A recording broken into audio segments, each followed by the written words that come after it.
बिस्मिल्लाहिर्रहमानिर्रहीम, अस्सलाम वालेकुम। लाइव डॉक्टर शाहिद मसूद के साथ मैं हूं सुमेरा सलीम। नाज़रीन, चेयरमैन पीपल्स पार्टी बिलावल भुट्टो जरदारी साहब ने कहा है कि आवाम के कई मसाइल हैं, उनमें से एक दहशतगर्दी और मुआशी बहरान है। आवाम के मसाइल का हल तरजीह होनी चाहिए, कौमी इशूज़ पर इत्तफाक राय पैदा करना नागुज़ीर है। जबकि दूसरी जानिब वफाकी काबीना का इजलास कल तलब कर लिया गया है। काबीना इजलास में मुल्क की मजमूई सियासी मुआशी सूरत हाल का जायजा भी लिया जाएगा। इसके अलावा भी दीगर मौज़ूआत पर आज हम गुफ्तगू करेंगे। स्टूडियो में हमारे साथ मौजूद है डॉक्टर शाहिद मसूद। अस्सलाम वालेकुम डॉक्टर साहब। डॉक्टर साहब, बिलावल भुट्टो जरदारी साहब की जानिब से कहा गया कि कौमी मामलात पर इत्तेफाक की राय नागुज़ीर है, बल्कि मुल्की मफादात के लिए इज्तिमाई फैसले करने होंगे। करें, करने चाहिए, करें। और हमने तो नहीं रोका, अकाबरीन का फ़र्ज़ है कि वो करें। टोटल जो अरेंजमेंट है ना, ये इस वक्त वो जो बुनियादी इश्यूज़ हैं रियासत के, security, finance, foreign policy, social unrest, political, उससे ही हट के जो है ना, ये इनके पास कोई solution out of the box नहीं है, बल्कि ख़ुद रोज़ जो है ना कोई प्रॉब्लम्स क्रिएट हो रहे हैं। तो मेरा ख्याल है बजाय इसके कि वो कभी चीनी की कीमतों पे कुछ हो जाता है, कभी वो जनाब, और मईशत उस वक्त ठीक नहीं हो सकती जब तक अक्रॉस द बोर्ड अकाउंटेबिलिटी ना हो। देखिए, आने वाले दिनों में हमारे ये जो अकाबरीन इस अरेंजमेंट, इस सिस्टम का हिस्सा है, वो किस तरह अब ख़ुद को निकालते हैं इससे, ख़ुद को नहीं, रियासत को। ठीक है, तो करें जो भी है, लेकिन उसके नतीजे में फिर असल बात तो ये ना कि मुल्क, रियासत क्या बेहतर तरफ जा रहे हैं मामलात, सिक्योरिटी के हवाले से, इकॉनमी के हवाले से, बाकी हवाले से अगर जा रहे हैं, ये कोई इनका नहीं, अगर रियासत के लोग खुश हैं, समझते हैं, तो मुल्क के लोग, और इनके पास पल्स है आवाम की, तो फिर इनको पता होना चाहिए। सिक्योरिटी का इशू बहुत इंपॉर्टेंट है, ख़ास तौर पे ये जो बलूचिस्तान के अंदर जब से वाक़यात हुए हैं, कि सिक्योरिटी और पॉलिटिक्स को साथ कैसे, पॉलिटिकल इंगेजमेंट। अच्छा, पॉलिटिकल इंगेजमेंट के हवाले से ये ज़रूरी नहीं होता कि आप सिर्फ पॉलिटिकल इंगेजमेंट ही करें। एक तो है कि वहाँ पे बलूचिस्तान में इश्यूज़ हैं, ठीक है, लेकिन वो इश्यूज़ जो हैं वो, मिसाल के तौर पे मैं जब भी बलूचिस्तान गया हूँ तो मैंने वहाँ पे इंटरेक्ट किया है बच्चों के साथ, तो आपको बहुत कई इलाकों में बहुत गुर्बत नज़र आती है। अच्छा, वहाँ पर जो मैं कहता हूँ डबल स्पीक, वहाँ पर जो है वो कई जो बलूच बच्चे हैं या यंगस्टर्स हैं, वो समझते हैं कि गुर्बत जो है ये बलूचिस्तान में ही है। उन्होंने भी कराची, हैदराबाद, मुल्तान, लाहौर या खैबर पख्तूनख्वा, या उनको नहीं पता कि मुल्क के अंदर, तमाम मुल्क के अंदर ही एक तबका है जो गुर्बत या गुर्बत की लकीर से नीचे है, पूरे मुल्क में, हर सूबे में, सिंध के हर सूबे में, पंजाब के हर सूबे में। और जो एलीट है, वो एलीट कैप्चर जो है वो किसी एक सूबे या कौमियत तक वो नहीं है, यानी वो वहाँ तक महदूद नहीं है।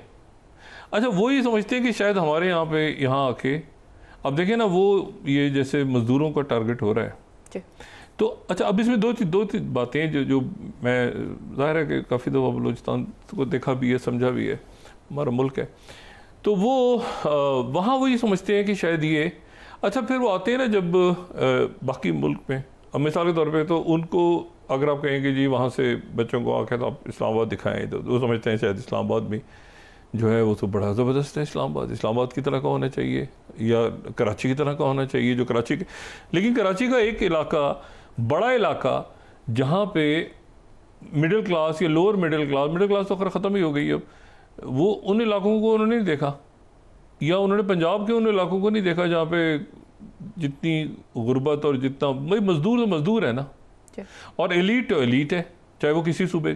तो एक तो ये दूसरा जो मामला है वो ये कि पॉलिटिकल इंगेजमेंट, वहाँ पर जो बलूचिस्तान का एक अहम मसला है कि वो पॉलिटिकल इंगेजमेंट ख़त्म हो रही है gradually with passage of time.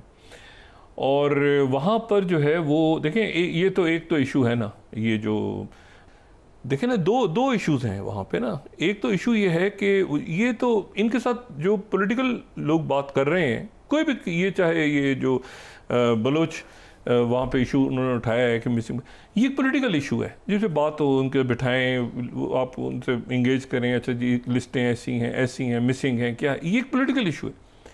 दूसरा इशू जो है वो जाफर एक्सप्रेस है, मतलब ये दो अलग अलग इशूज़ हैं। अभी जो बच्ची हैं, हमारी बहनें हैं या बाकी इनके लोग हैं, इनके इश्यूज़ तो हैं, मतलब उनके कुछ हैं, कुछ एग्जेजरेट होते हैं, कुछ कम होते हैं, कुछ, ये एक अलग इशू है।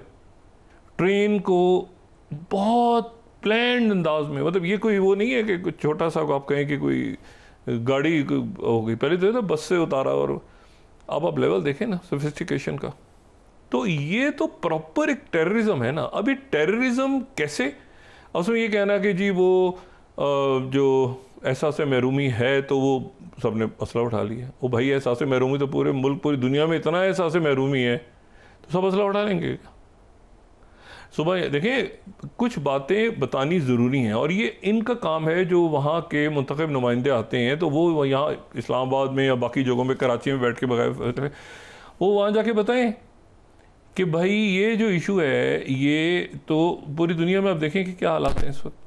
तो ये जो दरमियान में ये मेरे ख्याल से एक ज़रा कॉम्प्लेक्स सा प्रोसेस है, लेकिन ये है कि प्रोसेस तो है। बहरहाल आर्ट ऑफ निगोशिएशंस तो हमेशा अपनी जगह रहनी चाहिए और वो कैसे आपने उसमें कहाँ पे ऑपरेशंस करने। मैंने कहा ना वो जो ट्रेनों को अगवा किया जा रहा है और वो जो वेल प्लान्ड मज़दूर कौन से आ रहे हैं, कैसे है, कैसे उनको उतार के मारा जा रहा है, वो एक अलग खेल है।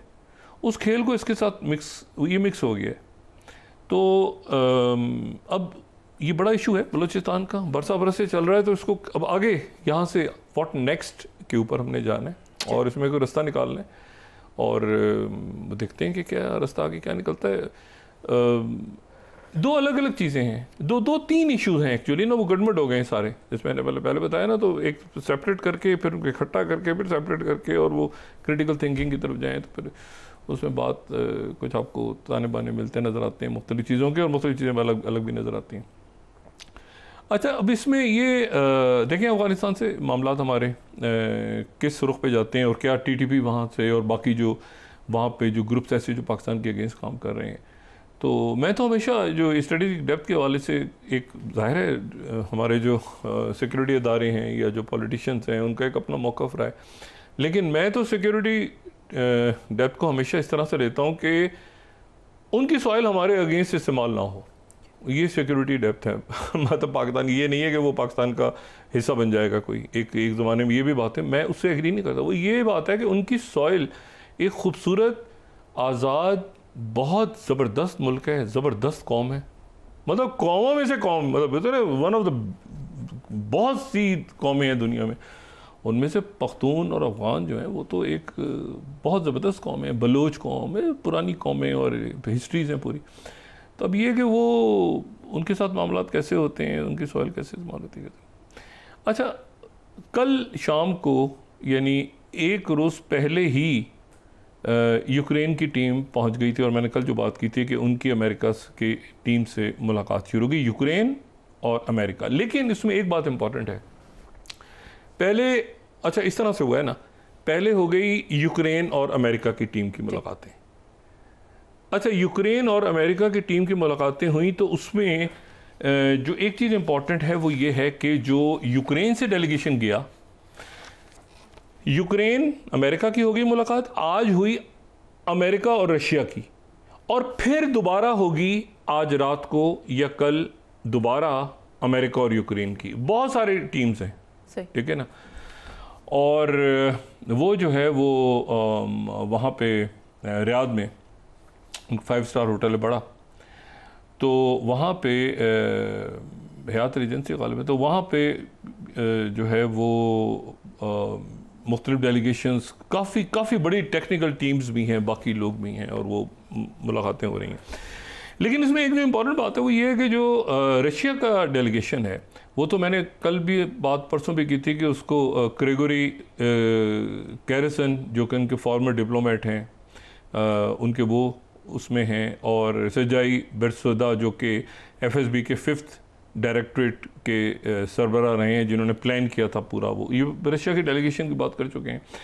अच्छा, जो यूक्रेन का डेलीगेशन है, अब ये इम्पॉर्टेंट बात है कि जो यूक्रेन का डेलीगेशन है वो उसको हेड कर रहे हैं यूक्रेन के डिफेंस मिनिस्टर रुस्तम यूमिरोव, और उसके साथ वहाँ पे जो मिलिट्री एडवाइज़र हैं कर्नल पेवलो पेलिसा, वो हेड कर रहे हैं, डिफेंस मिनिस्टर यूक्रेन के।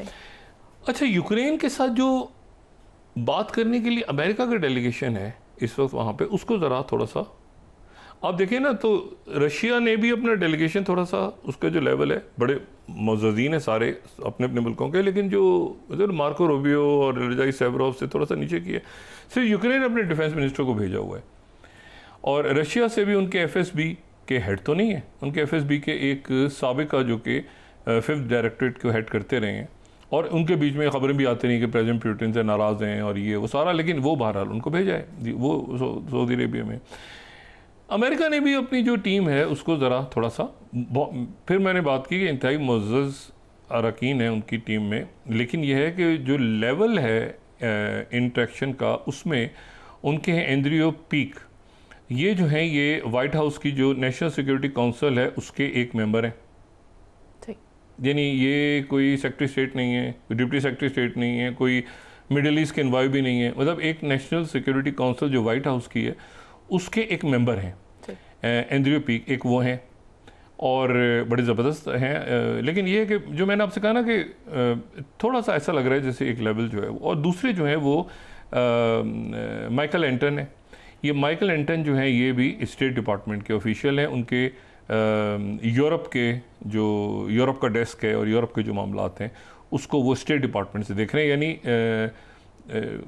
डिप्टी सेक्रेटरी लेवल नहीं है उनका, यानी कैबिनेट पोस्ट नहीं है, इस तरह समझ लें कैबिनेट पोस्ट नहीं है, सिर्फ यूक्रेन की तरफ से जो है उनके डिफेंस मिनिस्टर हैं। तो एक थोड़ा सा जो है वो आप यूँ समझें कि ज़रा टीम्स मिल तो रही हैं सारी, लेकिन अब ये टेक्निकलिटीज़ पे बात हो रही हैं।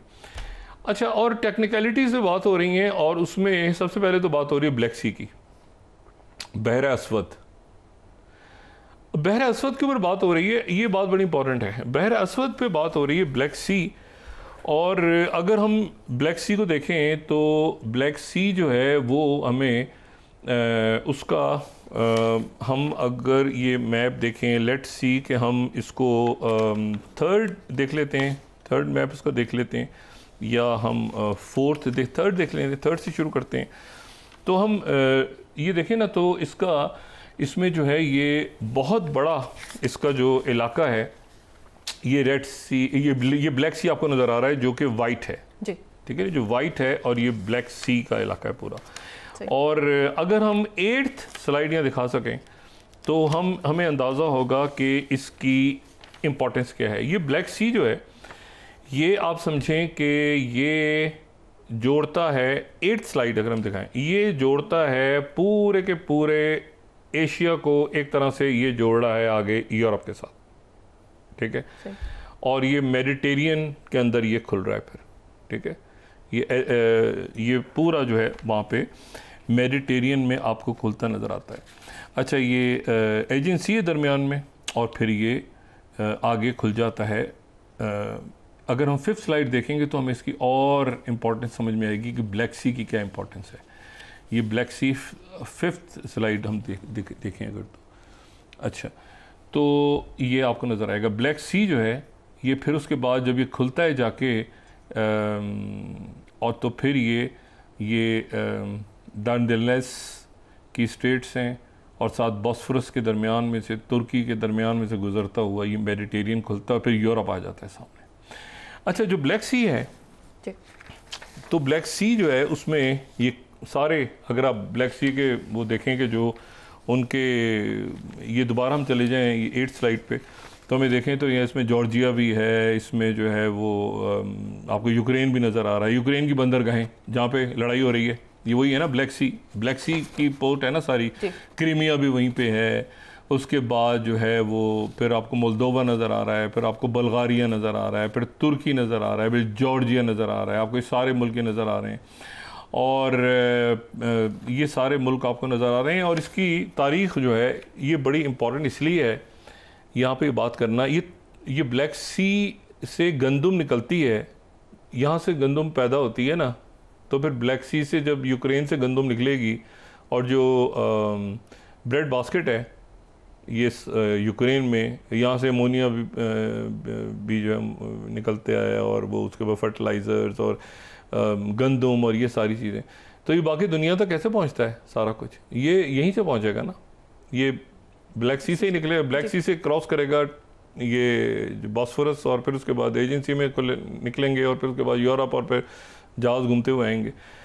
तो यही रास्ता है तो ये ब्लैक सी की बड़ी इंपॉर्टेंस है। और ब्लैक सी के ऊपर जो है वो मसला ये है कि यहाँ पर ये क्रीमिया भी है। अब ब्लैक सी जो है उस पे माजी में ये जो क्रीमिया का शहर है ना, मैं इसकी थोड़ी सी अगर हम वो जो होती है ना कि तल्ख बातें, वो माजी की यादें और वो इसके पीछे इसका ताकुब कर रही होती हैं सारी चीज़ों का। अगर हम ये देखें ना तो एक ज़माना था, ये जब क्रीमिया का शहर जब आबाद हुआ, जब इसकी बुनियाद रखी गई, क्रीमिया जो कि अभी अब हिस्सा बन चुका है रशिया का, ज़रा यूक्रेन से ले लिया और किसी किस्म का मूड नहीं है।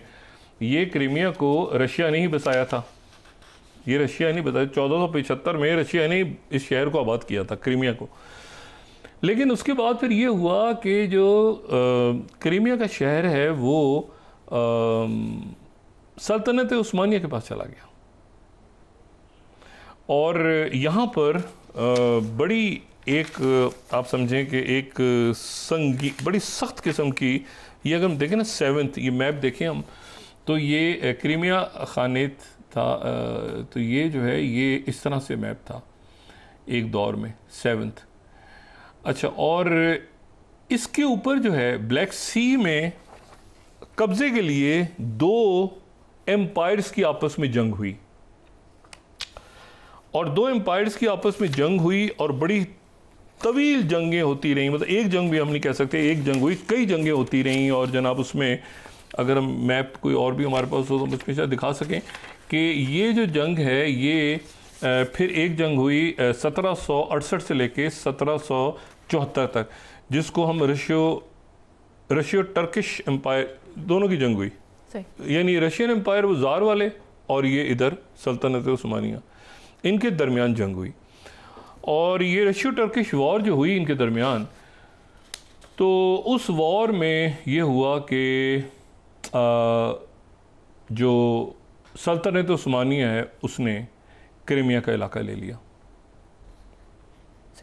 अच्छा, अब हम जब मौजूदा रशिया और टर्की और ये सारा करें ना तो ये ध्यान में रखना चाहिए कि एक तारीख़ है, यानी क्रीमिया के ऊपर लड़ाई हुई सल्तनत उस्मानिया की और रशिया की। अच्छा, फिर उसके बाद ये हुआ कि जब और सल्तनत उस्मानिया ने वो क्रीमिया पे सल्तनत उस्मानिया ने कब्जा कर लिया। अच्छा, फिर उसके बाद कई सालों तक, कई सदियों तक सल्तनत उस्मानिया के अंडर रहा क्रीमिया।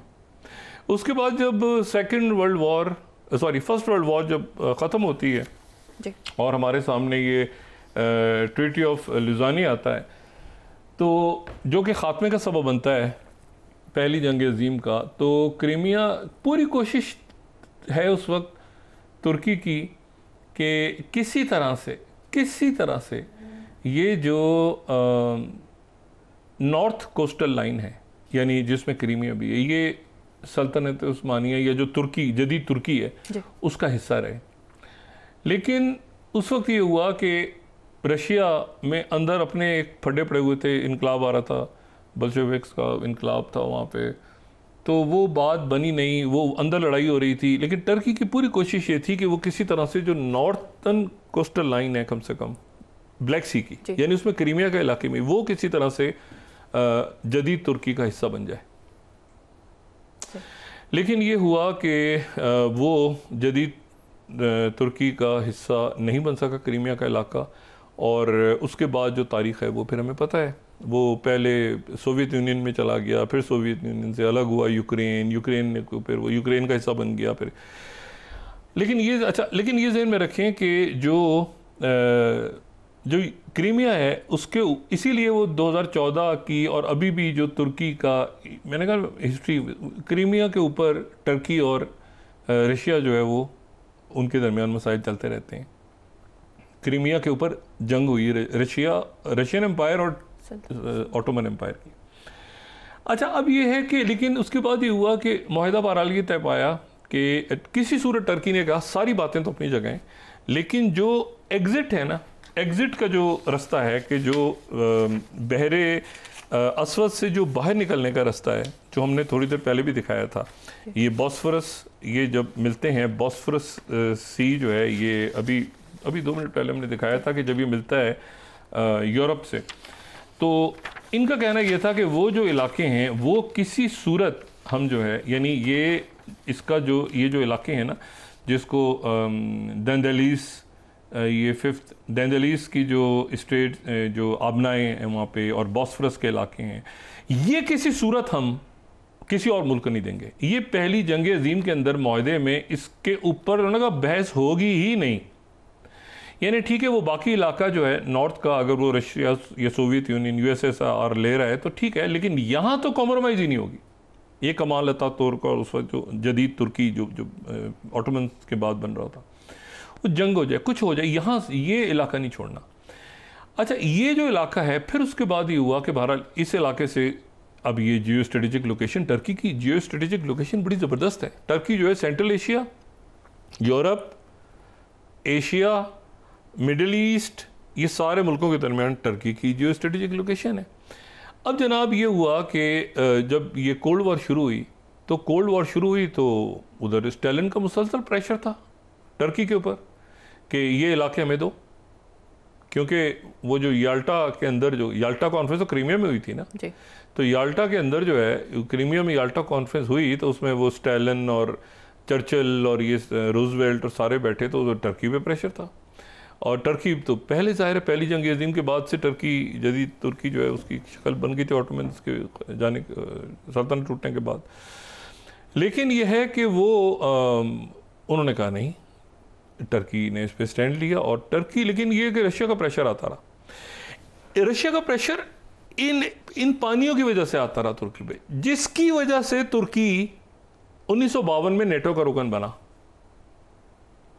और ये ध्यान में रखें कि क्यूबा का क्राइसिस इसलिए खड़ा हुआ था, हमें तो क्यूबा तो याद आ जाता है ना, लेकिन हमें ये नहीं याद आता कि क्यूबा के क्राइसिस की वजह तुर्की के अंदर अमेरिका, ये सोवियत यूनियन जो और टर्की, यानी उधर सोवियत यूनियन था, इधर टर्की था, टर्की नेटो का हिस्सा है, तो यहाँ पर मिसाइल्स की खबर थी तो रशिया ने वहाँ रिस्पॉन्ड किया था, सोवियत यूनियन ने वहाँ रिस्पॉन्ड किया था, क्यूबा में मिसाइल यहाँ पे आ रहे थे, यानी ये बिगनिंग थी।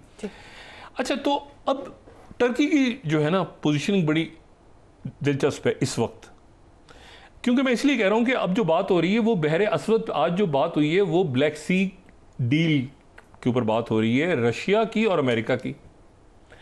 और जो टर्की के फॉरेन मिनिस्टर हैं फिदन जो हैं, बड़ी ज़बरदस्त पर्सनैलिटी है वो, जो है वो वाशिंगटन में है, और वहाँ पे उनकी मार्को रूबियो से मुलाकात हो रही है, उनकी भी मार्को रूबियो से भी म्यूनिख में भी मुलाकात हुई थी।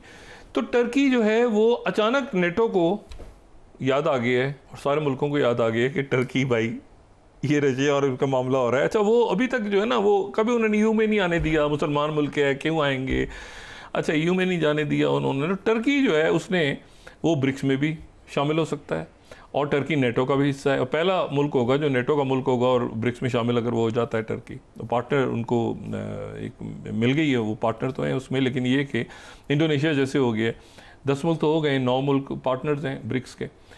तो टर्की जो है वो आप देखेंगे कि टर्की जो है वो नेटो में भी है।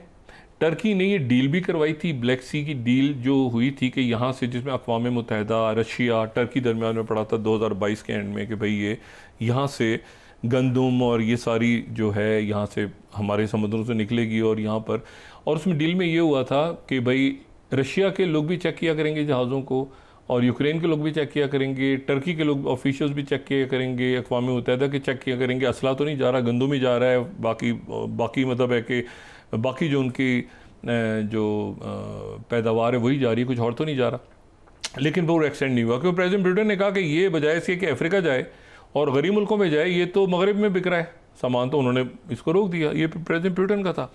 अब इशू ये सारा कि ये डील सारी हो रही है अमेरिका के दरमियान, और जो है वो अमेरिका और रशिया के दरमियान मुज़ाकरात हो रहे हैं, और ब्लैक सी के ऊपर हो रहे हैं। अच्छा, ब्लैक सी वो है जहाँ से मिडिल कॉरिडोर भी गुजरता है।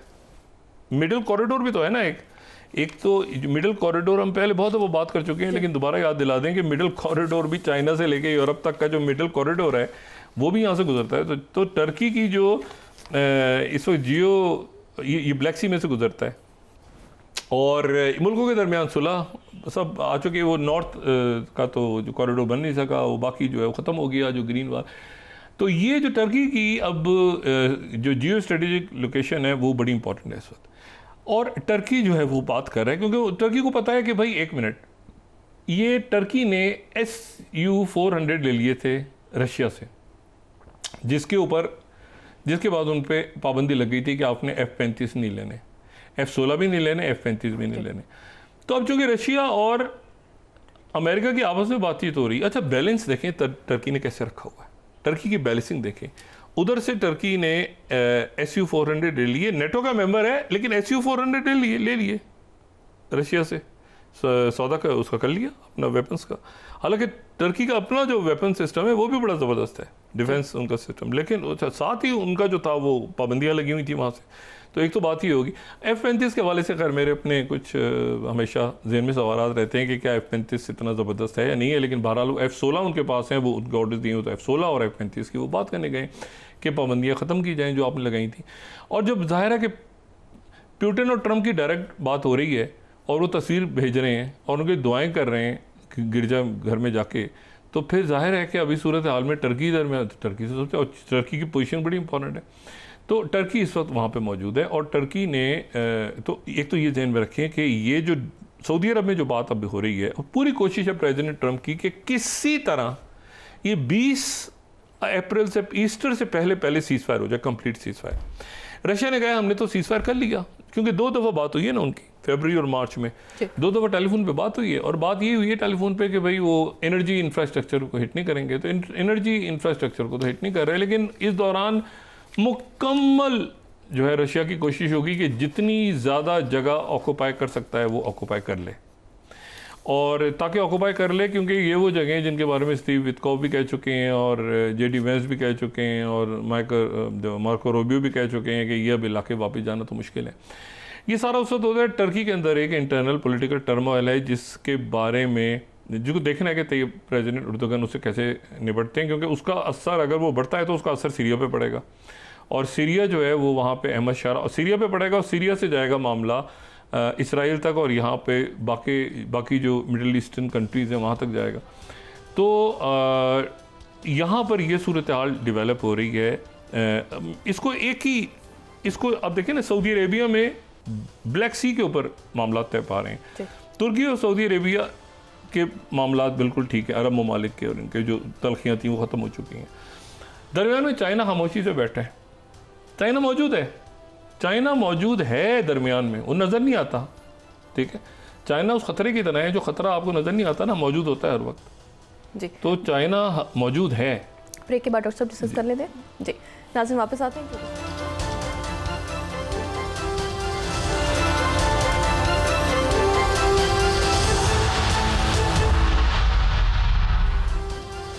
वेलकम बैक नाज़रीन। डॉक्टर साहब, वज़ीर-ए-आज़म शहबाज शरीफ साहब की जानिब से कहा गया था कि आवाम को बिजली की कीमतों में रिलीफ देंगे, लेकिन IMF की जानिब से उसे मुस्तरद कर दिया। नहीं, रिलीफ तो देखें कोशिशें हो रही हैं, लेकिन बात ये सारी कि उसके साथ ही गवर्नेंस और बाकी जो मामलात हैं और मतलब है कि जो अखराजात हैं हमारी रियासत के, वो भी तो देखें ना, बहुत ज़्यादा हैं। और दुनिया में शायद ही कोई मुल्क हो जो इन हालात में ये जो इकॉनमीज़ हैं उसमें वो इतना ज़्यादा खर्च कर रहा हो कि सारी दुनिया परेशान है कि ये इस मुल्क में कहाँ से डॉलर या पैसे जो हैं क्या दरख्तों से लोग तोड़ रहे हैं। तो एक आपको एलिट नज़र आ रही है जो क्रॉस करती जा रही है और वो इससे बिल्कुल, क्योंकि अकाउंटेबिलिटी नहीं है इस वक्त मौजू नहीं है, प्रायोरिटी नहीं है, और अकाउंटेबिलिटी जो नहीं होगी तो उसके नतीजे में गोलियां भी चल रही हैं और सोशल अनरेस्ट भी है और टेररिज्म भी बढ़ रहा है और सब सारा आपस में इंटरलिंक्ड है। तो देखते हैं कि कैसे आगे हम निकलते हैं इस सारे मामले से। मैं आपको सिर्फ बताता चलूँ बात, तो एक तो ये हो गया ना कि यहाँ से आप ब्लैक सी को आप कनेक्ट करें। दूसरा जो यूक्रेन का मामला है, तो यूक्रेन का ध्यान में रखें। मैं हमेशा ये बात कहता हूँ कि यूक्रेन का जो जंग है वो सिर्फ यूक्रेन की हद तक नहीं है, बल्कि एक तो आप देखेंगे इसमें ये अब ब्लैक सी आ गया, और इसमें जो असल फ्यूचर का जो असल मेरा ख्याल है एक महाज खुलने जा रहा है ना, असल महाज वो आर्कटिक के अंदर है, जिसको आप नॉर्थ पोल कहें या आर्कटिक कहें जो भी, और वो असल महाज है। यानी आपका जहन सारा रहेगा कि यूक्रेन में क्या हो रहा है, यूरोप में क्या हो रहा है, ऊपर जो एक आने वाले सालों की या आने वाले अरसे की जो जंग है उसमें ऊपर बहुत बड़ा एक महाज खुलने जा रहा है, और वो आर्कटिक ओशन है, क्योंकि बर्फ पिघल रही है और बर्फ़ पिघल रही है। और अगर आप उस मैप को देखें कि आर्कटिक ओशन के जो मुल्क हैं, तो तकरीबन 53.9% वहाँ पे रशिया है। यहाँ पे अगर हम इसको देखें तो आपको सबसे ज़्यादा यहाँ पे रशिया नज़र आ रहा है, और फिर आपको जो है वो जो रशिया नज़र आ रहा है, फिर उसके बाद अगर और कोई मैप हो तो वो भी दिखा लीजिएगा जिसमें मुल्कों का अगर नाम हो यहाँ पे, तो रशिया है सबसे ज़्यादा आर्कटिक ओशन में। अगर कोई मुल्क अपनी सरहदें रखता है तो वो जो है वो रशिया है। और रशिया का सबसे बड़ा, अगर और कोई मैप भी आएगा हमारे सामने तो हम देखेंगे रशिया बहुत बड़ा आर्कटिक के अंदर रशिया है। बहुत थोड़ा सा अमेरिका है, ये देखें, यहां से देखें अब आप कितना बड़ा रशिया है। या इसको मैप को जरा ऊपर करेंगे प्लीज जी, कितना बड़ा रशिया है देखें ना आप। आर्कटिक ओशन, ये आर्कटिक ओशन है, नॉर्थ पोल, नॉर्थ पोल इसके अंदर, ये बहरहाल ये हम आर्कटिक की बात करें, कितना बड़ा रशिया है। थोड़ा सा ऊपर अलास्का, मैप को नीचे लाइएगा दोबारा, मैप को नीचे लाएंगे थोड़ा सा अमेरिका है। हम अमेरिका देखें कितना सा है, और रशिया देखें कितना बड़ा है। बाकी कनाडा है देखें। अच्छा डेनमार्क नहीं है, बल्कि असल में वो ग्रीनलैंड है। ग्रीनलैंड का जो डेनमार्क का वो हिस्सा जो कि वहां पे खुलता है वो ग्रीनलैंड है। और फिर उसके बाद जो है वो फिनलैंड के डायरेक्ट बॉर्डर नहीं है लेकिन स्वीडन के हैं। और रशिया कितना बड़ा है। अच्छा, तो अब ये ग्रीनलैंड जो है, ये ग्रीनलैंड की इंपॉर्टेंस है कि ग्रीनलैंड जो है, अगर आप ग्रीनलैंड में, ग्रीनलैंड अमेरिका के बाद चला जाए तो अमेरिका दो मुल्कों का जिक्र कर रहा है। एक ये कि कनाडा हमारी स्टेट बनेगा, और दूसरा वो कह रहा है कि जो है वो ग्रीनलैंड हमारी स्टेट बनेगा। क्यों? इसलिए खेल जो है वो है आर्कटिक का, कि आर्कटिक ओशन में एक तरफ रशिया है इतना बड़ा, और एक तरफ जो छोटा सा अमेरिका का अलास्का, और कनाडा। और कनाडा जो है वो डायरेक्ट यहाँ पे अगर हम ये देखें ना तो ये नॉर्थ वेस्ट पैसेज, अब बर्फ पिघल रही है तेजी के साथ। और यहाँ पे जो है वो आइस ब्रेकर्स अब बहुत तेजी के साथ चाइना ने अच्छा चाइना के बॉर्डर नहीं है लेकिन चाइना यहाँ पे मौजूद है। चाइना ने जो है बाकायदा जो येलो रिवर स्टेशन चाइना अपना बना चुका है ऑलरेडी नॉर्वे के अंदर। और अमेरिका का ग्रीनलैंड के साथ एक एग्रीमेंट है कि डेनमार्क के साथ ग्रीनलैंड के अंदर अमेरिकन बेस भी है, लेकिन अमेरिका बहुत थोड़ा है। अमेरिका कनाडा भी अगर ले जाता है, फर्ज करें कनाडा अमेरिका के साथ चला गया मुकम्मल, कनाडा और चाइना ने डायरेक्ट ट्रेड शुरू कर दी थी इस अरसे में, पिछले कुछ सालों में, इसीलिए कनाडा पे गुस्सा है। ये दुनिया का सबसे डायरेक्ट डायलिंग है, अमेरिका और चाइना और यूरोप के दरमियान ये डायरेक्ट डायलिंग है। ये इतना इंपॉर्टेंट है। और दूसरा मैंने आपसे कहा ना, ये और फर्ज करें ग्रीनलैंड को भी ले जाते हैं और कनाडा को भी, दो मुल्क क्यों याद आ रहे हैं? इसलिए याद आ रहे हैं ना कि ये आर्कटिक का खेल है। अच्छा, अब आर्कटिक ये दोनों ले जाते हैं फर्ज करें अमेरिकन, तो फिर भी रशिया ज्यादा रहेगा, क्योंकि रशिया का बहुत बड़ा बॉर्डर है। मैंने कहा ना ये कोई 4% इनका जो है वो लगता है, कोई कनाडा, कोई इतना ही जो है वो लगता है अमेरिका, और ये और अगर ग्रीनलैंड भी चला जाए तो भी रशिया ज़्यादा रहेगा। लेकिन ये अमेरिका के लिए लेना ज़रूरी है।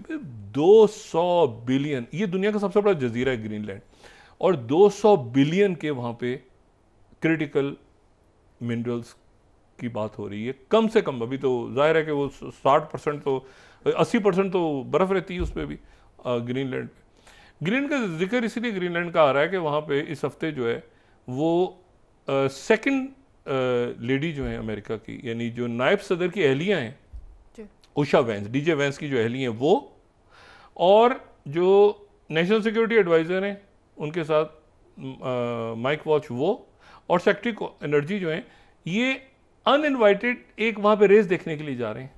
और वहाँ पे हंगामा शुरू हो गया कि रेस देखने क्यों आ रहे हैं।